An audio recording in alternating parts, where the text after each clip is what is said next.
Рахмат. Кийинки сөз депутат Маматалиев Марлен Абдрахманович да? Рахмат, Астанбек Арсбекович. Эркин Шамшурдинович, суроом сизге.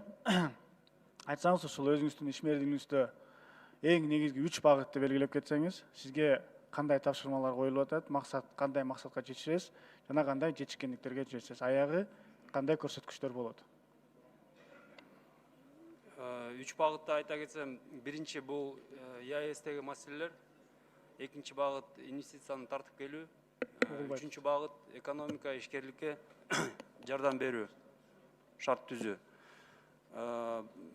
Биринчи багыт боюнча менин оюмча биринчи ирет бул Кыргыз-Казакстандын ортосунда турган чек арадагы болгон көйгөйлөрдү чечкенге аракет кылыш керек. Экинчи багыт инвестиция боюнча бул жердеги биздин инвестициялык климатты, шарттарды оңдогонго аракеттерди көрүш керек. Үчүнчү багытта ошо ишкерликке биринчи ирет аймактарда ишкерлерге шарттарды түзүш керек.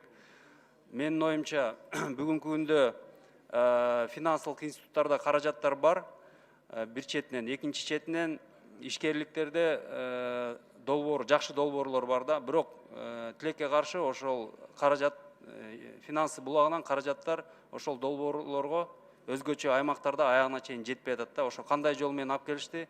Мен өзүм баягы пикирлерим бар, ошону ишке ашырганга аракет кылам. Экинчи суроо, мына сиз банковский сферадан келдиңиз да.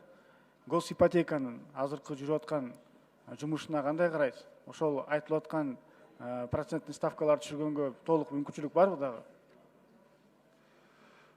Азыркы пайыздык ченемдер акыркы убакытта мен билишим боюнча төмөндөтүлдү. Мындан ары да төмөндөтүү жагын карап чыкса болот, менин оюмча.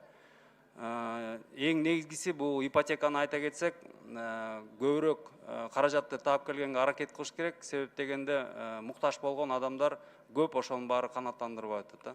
Ушул госипотека боюнча айтайын дедим эле да, сизгечи сунуш берейин дедим эле. Сиз жакшыраак карап көрсөңүз, ошол жерде пайызды түшүргөнгө сиз мына банкир катары немелер бар да, выхлопторчу. Керек болсо, эгер кааласаңыз, мен сизге ошол немени да чыгарып берейин. 4%дан бере турган шарттар бар. Ошону бир карап чыксаңыз, анан первоначальный взнос деген да бир балия болуп атат да, ошол дагычы биздин жарандаргачы.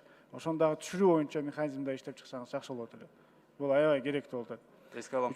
Үчүнчү суроо doing business боюнча. Мына сиз өзүңүз айтып калдыңыз, ишкерлерди колдойбуз, инвест климат боюнча. Мына быйыл 70-чи орундан 8-чи орунга көтөрүлүп кеттик да. Бул боюнча кандай көз карашыңыз? Кечиресиз, жакшы Doing business. Doing business боюнча. Doing business боюнча негизи жанагы ишеним биримдик жаратмандык деген программанын алкагында 22-чи жылга чейин биз ошол doing business рейтинг боюнча 50 өлкөнүн арасына киришибиз керек. Бул маселени дагы мен изилдеп атам, мага бир аз убакыт берсеңиз, анан мен так жооп берем. Шуну изилдесеңиз, doing business'те эмнеге биз көтөрүлүп кетип атабыз? Кайрачы 70-чи местодон 80-ге кетип калдык. Анткени кабыл алган эле положениялар мыйзамдардын положениясы аткарылбай атат. Мен сизге анан да өзүнчө көрсөтүп коем го, ошолор аткарылбай атат. Ошон үчүн биз кайра көрсөткүчтөр менен көтөрүлүп кетип атабыз да. Рахмат. Анан Мукан Шекеш, сизге да айтып кетейин дедим эле, сиз айтып калдыңыз, азыр чек ара боюнча жана функциясын алдым депчи. Ошол жерде чек ара боюнча өзүнчө комиссия бар да, иштеп атканчы. Ошол комиссиялар дагы иштеп аткан жанагы мүчөлөрдүн дагы башка функцияларын алып койбойсузбу? Бир гана ошол чек ара менен заниматься эткиле, чек арадан башка эчтеке кылбай эле койгула деп туруп, ошолордун функциясын алганга даярсызбы? Марлен Абдрахманович, ал жерде вице-премьерден башка ал жерде представительство бар да бизде. Представительство бар, жана член комиссиялар бар, ошолордун бардыгын. Алар ошол бир гана ошол чек ара маселеси менен отурат. Чек ара маселеси менен отурат.